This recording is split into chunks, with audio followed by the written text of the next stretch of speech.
آپ صلی اللہ علیہ وآلہ وسلم نے چونکہ جب ہجرت کی ہے، آپ مدینہ پہنچے ہیں، ریاست مدینہ کا قیام ہوا ہے، تو سب سے پہلا چاند جو طلوع ہوا وہ محرم کا چاند تھا۔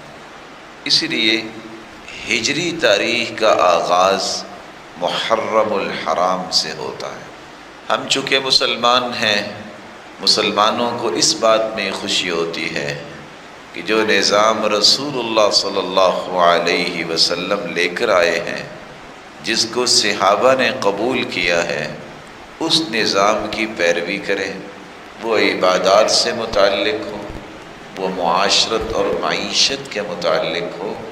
ہمیں رسول اللہ صلی اللہ علیہ وسلم کے صحابہ کو اپنے لیے رول ماڈل سمجھنا چاہیے، اور دعا بھی کرنی چاہیے کہ اللہ تعالیٰ قیامت کے دن بھی ان کا ساتھ نصیب فرمائے۔ سب سے پہلے تو ہمیں جو کام کرنا ہے، لوگ خوشیاں مناتے ہیں مغرب اور یورپ اور یہودیوں کی نقالی کرتے ہوئے کہ اسلام میں اس کا کوئی تصور نہیں ہے، تو ہمیں بجائے اس کے کہ یہ خوشی منائیں کہ ایک سال ہم بڑے ہو گئے ہیں، سوچنا چاہیے میری زندگی کا ایک سال اور کم ہو گیا ہے، میری زندگی کی وہ دیوار کی ایک اینٹ اور گر گئی ہے۔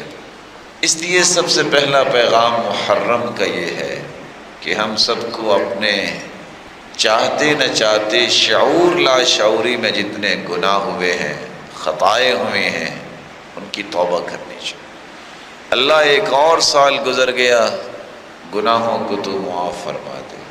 سچی توبہ کر کے نئی زندگی کا آغاز کرنا، یہ اس محرم کا پیغام ہے۔ اگر اس عزت والے مہینے، اس تقدس والے مہینے، حرمت والے مہینے میں کسی کو یہ توفیق مل جاتی ہے کہ وہ اس مہینے کی آغاز میں ہی اپنی نئی زندگی کا آغاز کر لیتا ہے تو کتنا خوش نصیب ہے۔ سال کا آغاز ہے، اس پہلے مہینے میں پلاننگ کرو۔ جس طرح اللہ کی رضا کی پلاننگ ہے، اس طرح اللہ ذوالجلال کے مخلوق کے لیے بہتر پلاننگ کرو۔ آپ کو شاید یاد ہوگا رسول اللہ صلی اللہ علیہ وسلم نے یہ محرم ہی تھی، یکم محرم، جب آپ نے دنیا کے بادشاہوں کو اسلام کی دعوت دینے کے لیے خطوط لکھے۔ آج ہم اپنے پڑوسی کو دعوت دینے پہ بخل کرتے ہیں، اپنے گھر والوں کو نماز کی پابندی کی بات کرنے سے ڈرتے ہیں۔ اللہ کے رسول نے دشمنوں کو، کافروں کو، مجوسیوں کو، اور جو اس وقت بڑے بڑے سرغنے تھے، ان کو خط لکھے، مسلمان ہو جاؤ، آ جاؤ اسلام کی طرف۔ ہمیں اپنی دعوت کو پھیلانے کے لیے پلاننگ کرنی چاہیے۔ مجھے یہ ہدف مقرر کرنا چاہیے کہ میں انشاءاللہ اس سال اتنے لوگوں کو اللہ کے دین کی دعوت دوں، کسی کے گھر جاؤں گا، کسی کو بلاؤں گا، کسی کو خط لکھوں گا، کسی کو ای میل ڈالوں گا، کسی کو میں ٹویٹ کروں گا، تاکہ اسلام کی دعوت عام ہو۔ مسلمانوں، اپنے دین کو پھیلانے کے لیے سوچو۔ اللہ کے رسول صلی اللہ علیہ وآلہ وسلم نے اگر محرم کے شروع میں ہی دنیا کے بادشاہوں کو خط لکھے ہیں تو کم از کم اپنے خاندان کو ہی سیدھا کرنے کی پلاننگ کرو۔ شادی پہ ہر بندہ جاتا ہے، دعوت پہ ہر بندہ جاتا ہے، بلکہ نجائز دعوتوں پہ بھی جاتا ہے۔ موسیقی لگی ہے، رقص ہو رہا ہے، یہ چھوٹے ختنے ہیں، یہ بڑے ختنے ہیں، سارے جاتے ہیں۔ اللہ کس طرح کی دعوتیں قبول نہیں کرنی چاہیے۔ کبھی اس نیت سے بھی خاندان کی دعوت کرو، آؤ کھانا کھائیں اور مل کے اللہ کے دین کی بات کریں۔ کبھی کسی نے کیا؟ اللہ کے رسول نے کیا ایسا؟ سارے خاندان کو بلایا اور بلا کے کیا کہا ہے؟